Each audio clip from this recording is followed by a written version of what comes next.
খোকা ঘুমালো পাড়া জুড়ালো বর্গি এলো দেশে, বুলবুলিতে ধান খেয়েছে খাজনা দেব কিসে।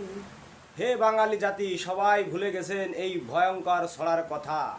এই বর্গী কারা আপনারা কি একবার চিন্তা করে দেখেছেন? এই বর্গী কারা আপনারা হয়তো অনেকেই জানেন না। এই বর্গী হলো ছত্রপতি শিবাজী সেই মারাঠা গোষ্ঠী, যারা কিনা 1742 সাল থেকে 1751 সাল পর্যন্ত এই বাংলায় বারবার লুটরাজ করেছে।